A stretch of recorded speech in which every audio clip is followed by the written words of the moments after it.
हम बदामि तेन अन्यथा वचांस में हरिम भजन्ते नरा भवसागर तरंति थे। अगर नाम जप नहीं है तो तुम मंदिर बना लो, तुम दान पुण्य कर लो, फिर तुम्हारा जन्म होगा, 1 करोड़ का मंदिर बनाओगे, 50 करोड़ की व्यवस्था कर देगा ठाकुर, लेकिन ठाकुर मिलने वाला नहीं। अगर भव समुद्र से पार होना है तो नाम जप करो, और आपके पास यदि 4 रोटी हैं, 2 तुम पाओ, 2 दूसरों को पवा दो, और वो ये मान के कि ये उन्हीं की थी, तो दियम वस्तु गोविंदम तो बेमेव समर्पय। महाराज नृग ने जितना दान किया होगा शायद किसी राजा ने दान किया हो। स्वयं महाराज ने द्वारिकाधीश से कहते हैं, जब दानियों में चर्चा चलेगी तो मेरा नाम जरूर आएगा। महाराज नृग, और जानते हो क्या बने थे? कुआं का गिरगिट बन करके पड़े हुए थे द्वारिका में, भागवत में पढ़ लेना। जरा से अपराध में पुण्य क्षय होकर के दुर्गति हो जाती है। और नाम जापक जीवन भर वैश्यागमन किया, और अंतिम समय पुत्र के बहाने नारायण बुलाया, तो नारायण नाम से परम पद को प्राप्त हुआ। तो हमारी बात, जहां तुम प्रश्न कर रहे हो, यहाँ शुद्ध शास्त्र अध्यात्म इष्टापूर्त कहते हैं इसे, जिसे आपने कहा। इसे हमारे शास्त्रों में कुआं खोदना, बावली बनवाना, प्याऊ लगवाना, सरोवर बनवाना, औषधालय बनवाना, गौशाला, विविध ये इष्टापूर्त के अंतर्गत आते हैं। ये सब करो, लेकिन साथ में नाम जप। अगर नाम जप नहीं तो ये पुण्य कार्य हैं, इनके बल से आप स्वर्ग आदि लोक जा सकते हैं, वहां के सुख भोग कर पुनः पुण्य छीने मृत्यु लोके विशंति। भगवान की प्राप्ति भगवान के स्मरण से होती है। तो मंदिर बनवाना पुण्य का कार्य है, भगवत कार्य है, लेकिन बिना भजन के भगवान की प्राप्ति नहीं होगी। आप फिर आओगे, बहुत बढ़िया महल तुम्हें मिलेगा और 50 करोड़ रुपया मिलेंगे, क्योंकि आपने मंदिर बनवाया, लेकिन भगवान नहीं मिलेंगे। मिले ही न रघुपति बिनु अनुरागा, किए कोटि जप जोग विरागा। बिना भगवान प्रेम के नहीं मिलते। हरि व्यापक सर्वत्र समाना, प्रेम ते प्रगट होए मैं जाना। ये पक्की बात समझ। और प्रेम प्रकट होता है भजन से, और प्रेम से भगवान प्रकट होते हैं। भगवान की प्राप्ति ही जीवन का परम लक्ष्य है। इसलिए जो करो, तुम्हारे पास भगवान ने रुपया दिया है, मंदिर बनवाओ, औषधालय बनवाओ, गौशाला खोलो, नाम जप करते हुए, भगवान का चिंतन करते हुए, और ये मानकर कि भगवान की दी हुई वस्तु भगवान को दे रहे हैं, मेरा उसमें कोई हक नहीं, ये तो भगवान की वस्तु। तो इससे भगवत प्राप्ति। पर जी केवल पुण्य करेंगे तो क्या होगा?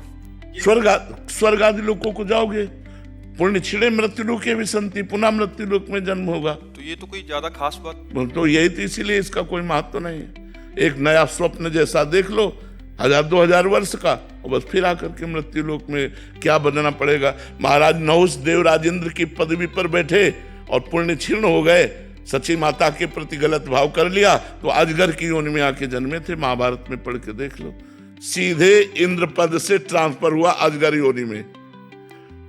एक राजस्वी यज्ञ में एक चीटा एक छोटा सा दाना चावल का लेके बड़ी मेहनत से जा रहा था। 3 टांगे थी, एक टांग टूट चुकी थी। तो अर्जुन जी की दृष्टि पड़ी, प्रभु से कहा, प्रभु राजस्वी यज्ञ में सब चकाचक हो रहा है, एक चीटा बेचारा कितना कष्ट पा रहा है। तो बोले, पता है 14 बार इंद्र बन चुका है। वो चीटा 14 बार इंद्र बन चुका है। कोई भरोसा नहीं है पुण्यों का, कहां से कहां ट्रांसफर हो जाए। और नाम जब करोगे, भरोसे की बात कहते हैं कि अगर अगला जन्म होगा भी तो श्रीवान कुलवानों के यहाँ होगा, मनुष्य रूप में होगा, और भजन करके निश्चित भगवान को प्राप्त होगे। अगर बहुत ही दुर्गति हो गई तो उस जीव को भी ऐसी जगह रखा जाएगा जहां भागवतिक होगा, भगवत कथा और एक कीर्तन वाला दरवाजे का कुत्ता बना बैठा, और भगवान का भोग प्रसाद पा रहा है, कथा सुन रहा, कीर्तन सुन रहा, उद्धार हो गया।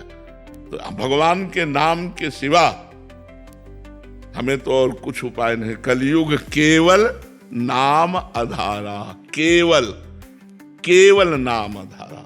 सुमिर सुमिर नर तरहि पारा।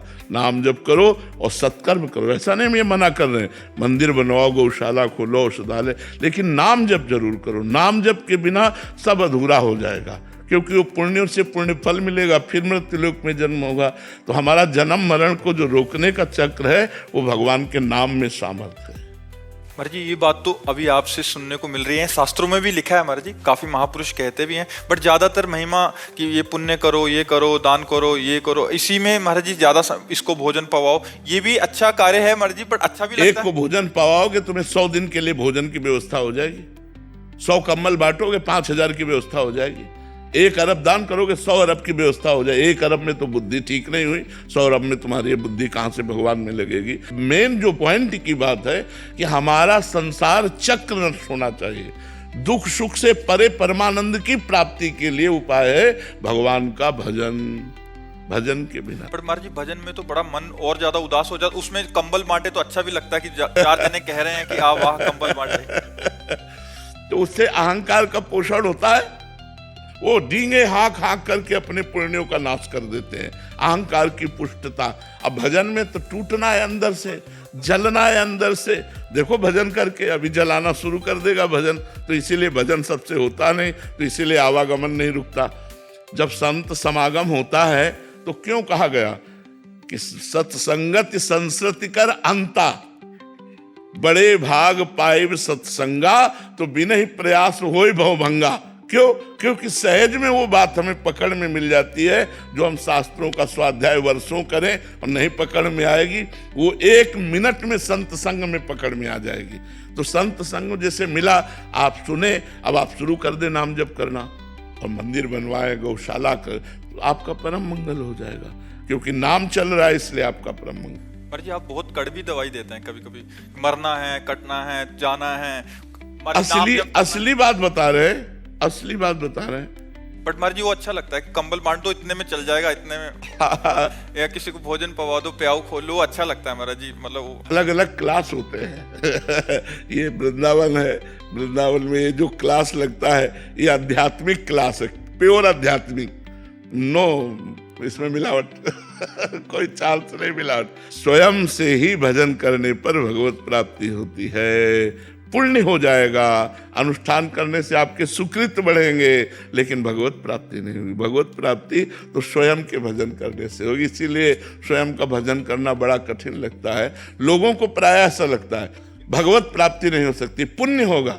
और पुण्य का कोई महत्व नहीं। एक संत की निंदा कर दो, पूरे जन्म के पुण्य नष्ट हो गए, पूरे जन्म के। भक्तन निंदा अति बुरी भूल करे जिन कोय, किए सुकृत बहु जन्म के क्षण में डारे खोए। पुण्य कोई बहुत स्थायी चीज है क्या? जरा सा संत निंदा की सब गए, सब भस्म हो गए पुण्य, क्या फायदा हुआ? और हम राम राम कृष्ण कृष्ण राधा राधा जप रहे हैं, अगर हमसे संत निंदा भी हो गई तो वो वहीं स्टॉप लगा दिया जाएगा। गुरुदेव भगवान अगर संत को पहचानेंगे कैसे? इस समय जो सिचुएशन है, कई बार आप भी इसकी चर्चा किए हैं अपने। देखो सच्चे संत की पहचान तो केवल भगवान जानते हैं। हम लोग मनुष्य बुद्धि से ये देख सकते हैं कि वो अचला कैसा पहने हैं, वो कपड़ा कैसा पहने हैं, वो वैराग्य से रहते हैं कि नहीं रहते हैं, बस यही बाहरी बातें। उनके पास बैठने से हमें शांति मिलती है कि नहीं मिलती है, उनके उपदेश शास्त्र सम्मत है कि नहीं, उनका आचरण शास्त्र सम्मत है कि नहीं, बस यही बाहरी बातें देख सकते हैं। वस्तुतः भगवान ही संत को जानते हैं और भगवान ही संत से मिलाते हैं। जब द्रवहि दीन दयालु राघो तो साधु संगति पाइए। संतों के बाहरी लक्षण से हमें लगता है कि नहीं जाना जा सकता, क्योंकि फिल्मों में भी 2-2.5 घंटे के लिए बहुत अच्छा साधुता का रोल कर लेते हैं, तो रोल करना साधुता का और साधुता आना बहुत कठिन बात है। घर में रोल कर रहे हैं, बहुत लोग रोल कर रहे हैं। हाँ, तो रोल होना एक अलग चीज और साधुता होना एक अलग। था कि पुण्य नष्ट हो जाते हैं जी। तो भजन में क्या, जो भजन है, जैसे हमने राधा राधा रटा तो वहीं से स्टॉप हो जाएगा। अब आपके भजन में अरुचि हो जाएगी, लेकिन वो आपका भजन स्थायी बना रहेगा, भजन नष्ट नहीं होगा। भजन अविनाशी होता है, भजन नष्ट। अब आपकी मतलब अंदर की स्थिति बिगड़ जाएगी, अब आपको भजन में रुचि नहीं होगी, प्रमाद स्थिति आ जाएगी, हृदय जलेगा, भजन शुरू करोगे हृदय जलेगा, अशांत होगा, अंदर ही अंदर आप, तो अपराध बन गया है।